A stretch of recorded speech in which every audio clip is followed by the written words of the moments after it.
सो हम लोग क्या करेंगे, ग्रेविटेशन के पहले न्यूमेरिकल स्टार्ट करने से पहले फॉर्मूले का रिवीजन कर लेंगे, ठीक है ना। तो कहाँ से स्टार्ट करें, केप्लर्स लॉ से स्टार्ट करेंगे हम लोग। केप्लर्स लॉ क्या कह रहा है, 3 लॉ है लेकिन हम लोग को सिर्फ 2 लॉ अभी फिलहाल करना है ग्रेविटी से रिलेटेड।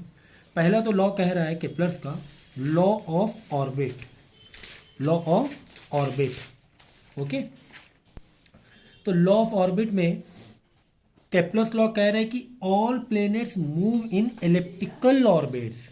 जितने भी प्लैनेट्स है ना वो कैसे मूव कर रहे हैं, एलिप्टिकल, एलिप्टिकल ऑर्बिट में moves in elliptical orbits with sun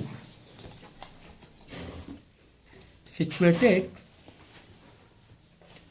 at one foci, okay, of the ellipse, of the ellipse। देखो मैं थोड़ा डायग्राम बता के समझा रहा हूँ कि जैसे कि यहाँ पर क्या है, सन है, ओके, यहाँ पर कोई प्लेनेट है।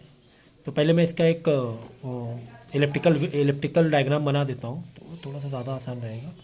कुछ इस तरीके से,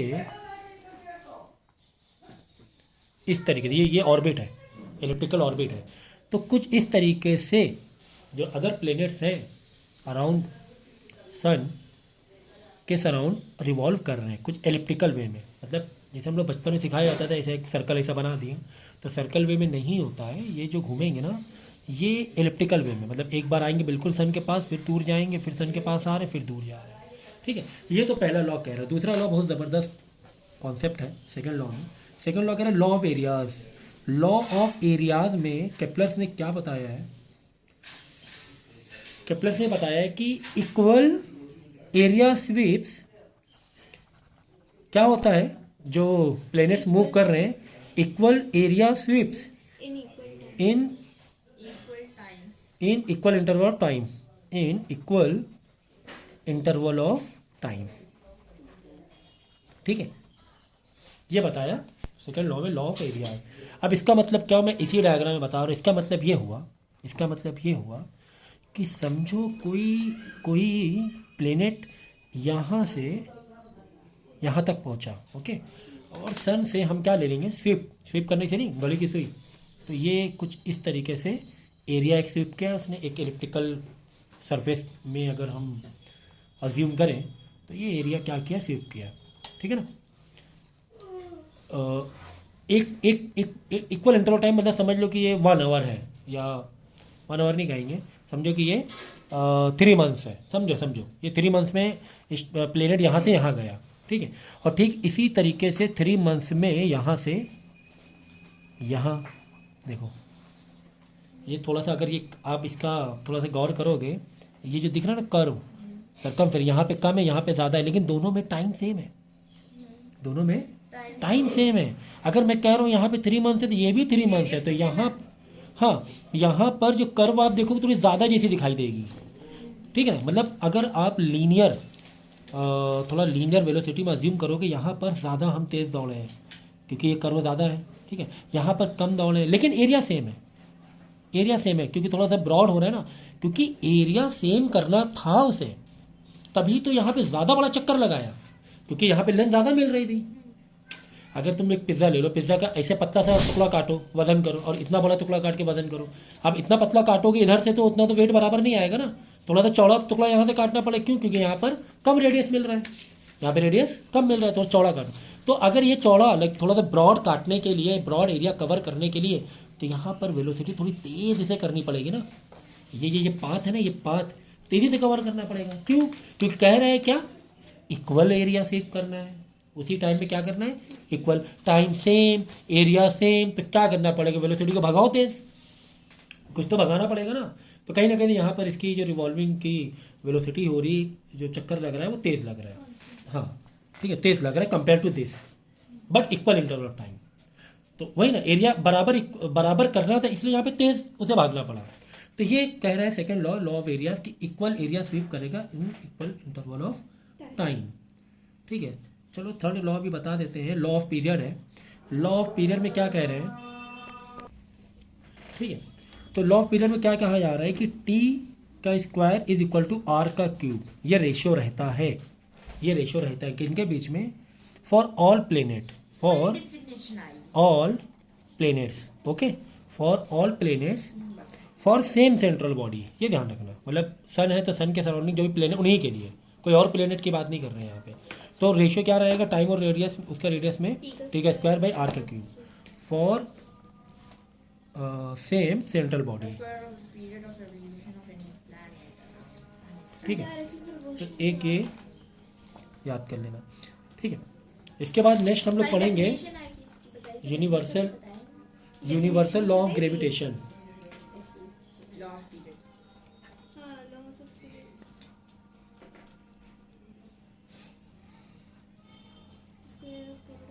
यूनिवर्सल लॉ ऑफ ग्रेविटेशन, इससे न्यूमेरिकल मिलेंगे भर भर के। Universal law of gravitation, okay. इसके न्यूमेरिकल देखो, सबसे पहले तो न्यूमेरिकल मिलेगा आपके, जैसे दो बॉडी है, उन बॉडी के बीच में क्या फोर्स लग रहा है, तो force of two, force on two due to, force on body two due to body one, क्या लगेगा फॉर्मूला, जी m1 m2, ये मास है बॉडी वन बॉडी का, ये मास है सेकेंड बॉडी का, डिवाइड बाई आर स्क्वायर। इसी तरह फोर्स ऑन, अगर हम इसको वेक्टर में ओपन कर दें, force on body two vector में लिखें तो जी m1 m2 by R square, और इसका वेक्टर की क्वांटिटी यहाँ पे लिख दो आर कैप 2 1, ठीक है। अगर ये आर जो यूनिट वेक्टर हमने लगाया है, ठीक है ना, डेरिवेशन नहीं बता रहे हैं, ओके। तो आर कैप को यहाँ पे वैल्यू को आप चेंज कर दो, आर कैप की फॉर्मूला आपको पता होगा, वेक्टर में सिखाया है मैंने। इसका लगेगा एक नीचे, चलो यहाँ पे लगा दे रहे हैं, R vector by R, okay. ये फॉर्मूला नीचे एक आर स्क्वायर चल रहा है, तो फाइनली फॉर्मूला क्या बन गया, G m1 m2 by R cube, R का वेक्टर 2 to 1, ये हो गया 4 ऑन बॉडी 2 2 to 1, ये फाइनली फॉर्मूला आ गया वेक्टर की क्वांटिटी में, ओके, वेक्टर की क्वांटिटी में। तो डेरिवेशन कॉन्सेप्ट ये सारी लेक्चर में पहले ले चुका हूँ, मैं जस्ट वेरी शॉर्ट टाइम में फॉर्मूला को रिवाइज करा रहा हूँ। फोर्स का फॉर्मूला अगर आपको लगाना है तो ये फोर्स का फॉर्मूला है, ठीक है ना। और अगर एक शेल होगा तो शेल के अंदर, जैसे कोई शेल है, ये अब दूसरे कॉन्सेप्ट में भी आता है, मतलब ये एक सॉलिड बॉडी नहीं है, ये क्या है, शेल है।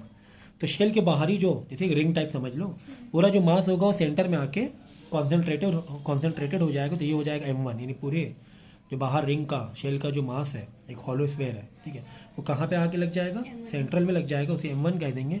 और कोई बॉडी m2 है तो सेम फॉर्मूला आप मार देना m1 का m2 से। इसके अलावा अगर कोई छोटा मोटा अंदर कोई भी मास रहेगा, जैसे मास 2, मास 3, मास 4, ये यहाँ पर फोर्स लगेगा ही नहीं, सेंटर से ही लगेगा, यानी शेल में बाकी चीज़ें हैं उससे कोई मतलब नहीं रहेगा। जो भी मास होगा शेल के बाहर, यानी कि जो एक हॉलो रिंग है, हॉलो जो शेल, रिंग नहीं बोलेंगे, रिंग मतलब रिंग शेप हो गया तो स्फीयर की बात हो रही ना। एक हॉलो, जैसे बॉल होती है, बॉल शेल होता है ना, बॉल में पूरी सॉलिड थोड़ी ना होती है, रबड़ की बॉल जो होती है शेल जैसा होता है, रबड़ जैसा होता है, वहाँ पर हम करें तो शेल के अंदर कोई भी फोर्स नहीं लगेगा। फॉर्मूला फोर्स का सेम टू सेम रहेगा, क्या, जी m1। अच्छा, जी का तो मतलब आप लोग जानते ही होंगे, जी हमारा यूनिवर्सल कांस्टेंट है, इसको किसी से भी डिस्टेंस, रेडियस, किसी से कोई मतलब नहीं है, ये कांस्टेंट ही रहने वाला है जी की वैल्यू, ठीक है। नेक्स्ट अब बात करेंगे acceleration due to force. Acceleration due to force, जैसे कि हमने कहा कि फोर्स लग रहा है दो बॉडी के बीच में, जब फोर्स लग रहा है डेफिनेटली एक्सेलरेशन तो होगा ही, हम फोर्स लगाते हैं तो एक्सेलरेट तो होता ही है। तो आप यहाँ बात कर रहे हैं एक्सेलरेशन की, so acceleration due to force, उसी को हम लोग कहते हैं ग्रेविटी।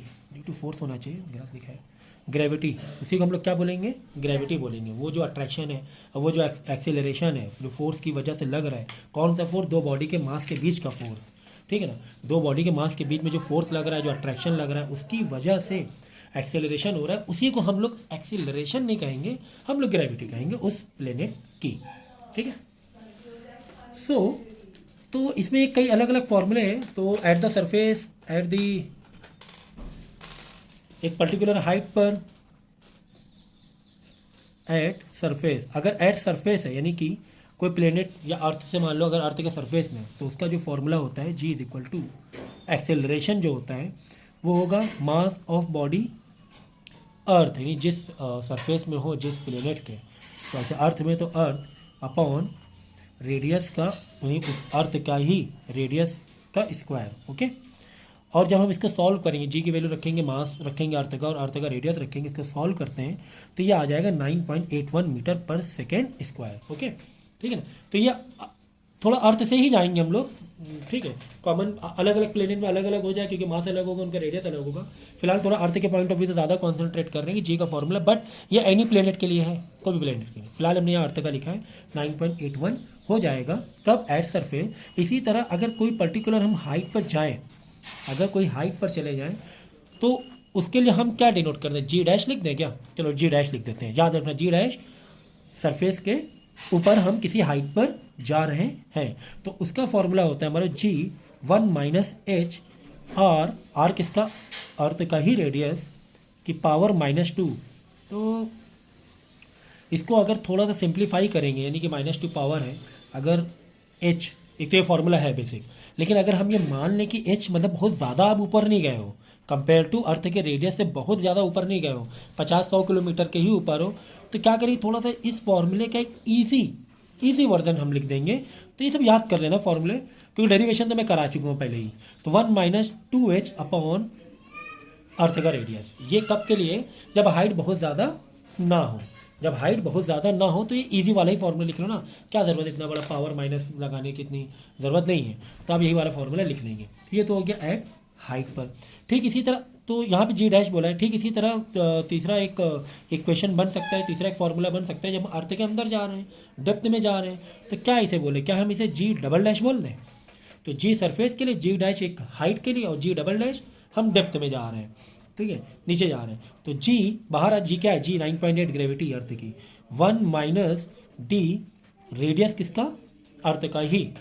तो ये जो डी लेंगे ना, D what is D here, ये समझना ज़रूरी है। डी क्या है मालूम है, डी सेंटर से हम अर्थ के यहाँ पर आ गए नीचे उतर के, तो जो डी है, जो डिस्टेंस है, जो डेप्थ है, वो कौन सा डेप्थ है, क्या वो सेंटर से डेप्थ है या फिर सरफेस से डेप्थ है?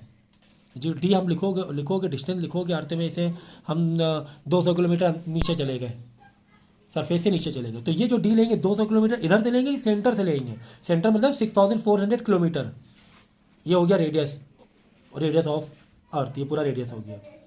तो अगर हम 200 किलोमीटर अंदर गए तो कहाँ से लेंगे, 6400 में से 200 माइनस करेंगे, पहले ये वाला डिस्टेंस लेंगे सेंटर वाला कि सरफेस से डिस्टेंस लेंगे। तो याद रखना जो डी लेंगे, डेप्थ का मतलब ही क्या हुआ, ऊपर से नीचे आना, इसीलिए डी वर्ड यूज़ किया डेप्थ।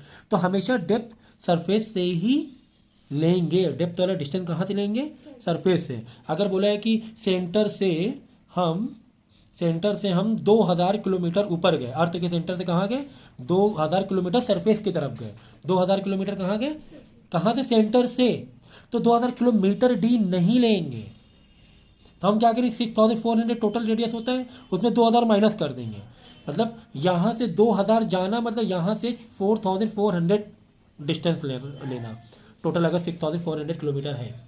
अगर इधर से 2000 गए तो उधर से कितना हम पहुँचे, लोकेशन सरफेस से मिलाएंगे तो 4400, 6400 में से 2000 हटाओ, तो ये वाला डिस्टेंस चाहिए हमें, सरफेस से डिस्टेंस चाहिए, सरफेस से चाहिए। तो डी सरफेस से चाहिए, कभी कोई घुमाने के लिए देता है सेंटर से डिस्टेंस, तो सेंटर से नहीं लेंगे, टोटल रेडियस में उतना माइनस कर लेंगे। अगर सरफेस से ही दिया तो कोई बात नहीं, सीधा ये फॉर्मूला लिख देंगे।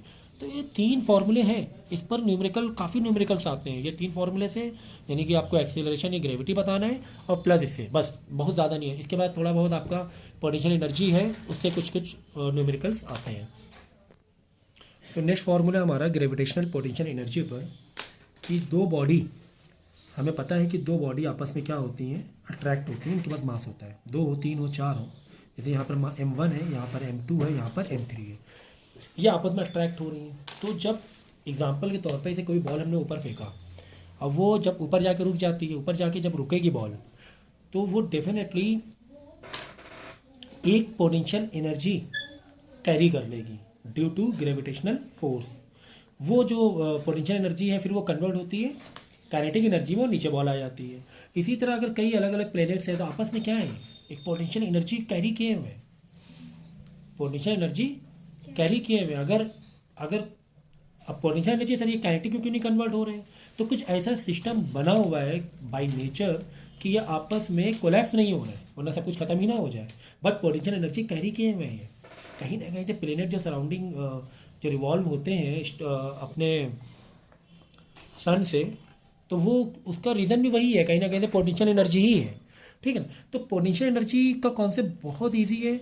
जितने भी मास तुम्हें दिख रहे हैं, जितने बॉडी दिख रहे हैं, अगर टोटल इनके इस पूरे सिस्टम की पोटेंशियल एनर्जी निकालना है मुझे, तो आपको क्या करना है, सबकी पोटेंशियल एनर्जी को प्लस मार देना है, एडिशन मार देना है।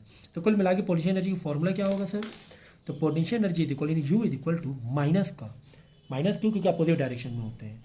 तो जी m1 m2 दोनों बॉडी का मास हो गया, जी यूनिवर्सल कांस्टेंट हो गया अपॉन आर। अपॉन आर अभी तक क्या अपॉन आर स्क्वायर चल रहा था, ये अपॉन आर है तो ये ना भूलना, अपॉन आर। ये हो गया potential energy of one body. तो अगर इस तरह यहाँ पे तीन बॉडी है, तीनों आपस में एक दूसरे, क्योंकि तीनों ही आपस में एक दूसरे को अट्रैक्ट कर रही होंगी ना, तीनों को, हाँ तीनों को ऐड कर दो सीधा सीधा, ठीक है ना। तो u is equal to minus G m1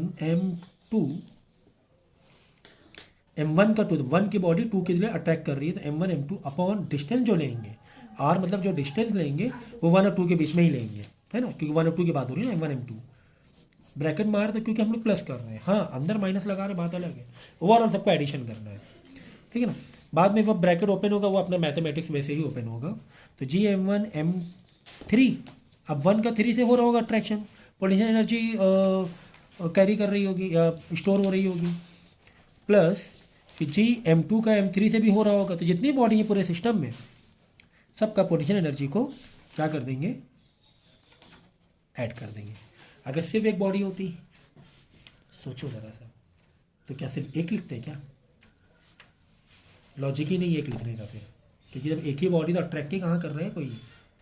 अगर एक ही बॉडी है पूरे सिस्टम में, कोई किसी को अट्रैक्ट कर रहा है कि नहीं कर रहा है? कुछ नहीं लिखे, उसके अंदर कोई पोटेंशियल एनर्जी नहीं है। हाँ, जैसे दूसरी बॉडी आएगी, ये एक दूसरे के लिए पोटेंशियल एनर्जी कैरी कर लेंगे, एक दूसरे के लिए, ठीक है ना।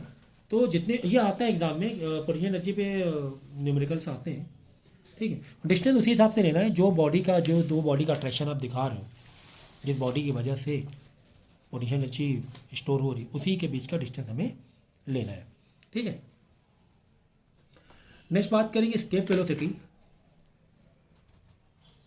एस्केप वेलोसिटी वो वेलोसिटी होती है जो, मतलब इतनी वेलोसिटी दे दो कि जो प्लेनेट है वो अपने ऑर्बिटल छोड़ के बाहर चला जाए, ऑर्बिटल छोड़ के बाहर चला जाए, वो उस वेलोसिटी को हम लोग एस्केप वेलोसिटी थी। एक रॉकेट है, रॉकेट को बाहर भेजना है, अर्थ से बाहर भेजना है। अब वो तुमने एक वेलोसिटी उतनी नहीं दी, वापस आया जा रहा है, गया आगे आके रुक गया। ये तो बॉल हम लोग फेंकते हैं, अगर अपनी अपनी कैपेसिटी से देखेंगे तो क्या हम लोग इसके वेलोसिटी दे सकते हैं क्या उसको? अपने हाथ से फेंके नहीं, बॉल वापस आ जाती है। तो हमें उतनी वेलोसिटी देनी है कि स्केप कर जाए, ठीक है ना, ऑर्बिटल से स्केप कर जाए। तो उसकी जो उसमें कितनी हम काइनेटिक एनर्जी दे दें, पहले अगर हम काइनेटिक एनर्जी की बात करें तो काइनेटिक एनर्जी का फॉर्मूला पॉजिटिव में ले लो, जी अगर अर्थ से कंपेयर करेंगे तो mass of the earth and then mass of the body या सैटेलाइट, सैटेलाइट को ही हम लोग बाहर भेजते हैं ना, रेडियस ऑफ द अर्थ। और इसी से अगर हम वेलोसिटी, अभी इसका मैं डेरिवेशन नहीं बता रहा हूँ क्योंकि सब मैं करा चुका हूँ डेरिवेशन ऑल, अंडर रूट यानी वेलोसिटी है, velocity velocity escape velocity, escape velocity यहाँ पे ही लिख दो। ये कितना होगा, 2g m ऑफ अर्थ या एनी प्लेनेट, जिस प्लेनेट से आप रिलेट कर रहे हो, अपॉन आर ई। और इसी को अगर हम सिंप्लीफाई कर देंगे तो अंडर रूट 2g r इसलिए क्योंकि हमने यहाँ पे जी एम ई को किसने बदल दिया, हाँ जी एम ई को हमने बदल दिया ग्रेविटी से, ठीक है। जी का अगर फॉर्मूला को तुम सिंप्लीफाई करो, नीचे आर रिड्यूस हो जाएगा, G M E by R square होता है ना, ग्रेविटी फॉर्मूला क्या होता है, G M E by R square होता है।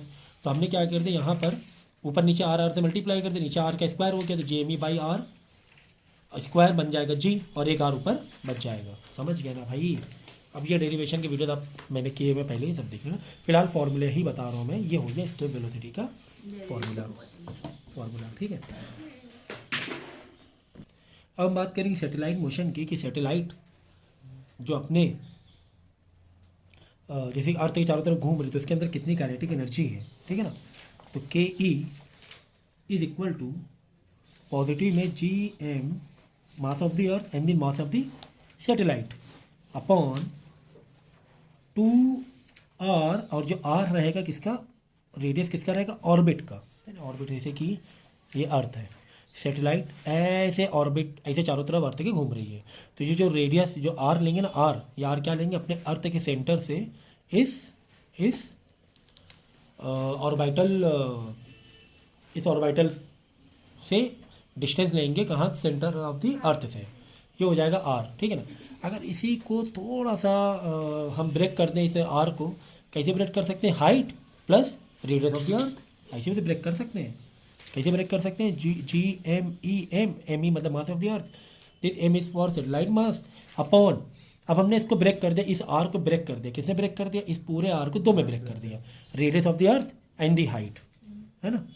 तो radius of the earth and the height, तो ये भी फॉर्मूला आप लगा सकते हो सैटेलाइट के काइनेटिक एनर्जी का, एंड सैटेलाइट के पोटेंशियल एनर्जी का क्या लगाएंगे, माइनस में लेंगे, GMEM/r ऑर्बिट, रेडियस यानी डिस्टेंस जो है, कहीं ना कहीं ये रेडियस ही हुआ ना एक तरह, सेंटर अगर अर्थ के सेंटर लेंगे उस सैटेलाइट का, r ऑर्बिट, तो बस प्लस माइनस का ध्यान रखना है, माइनस GMEM/, तो हमने क्या कर दिया, यहाँ पे देखो 2 है, यहाँ पे 2 नहीं है अगर पोटेंशियल एनर्जी की बात करेंगे। अब इसकी डेरिवेशन सब मैंने पहले ही करा दिया है, ठीक है ना। तो हमने इसको ब्रेक कर लिया radius of the earth and height में, है ना, radius of the earth and height में इसको ब्रेक कर लिया हमने, ओके।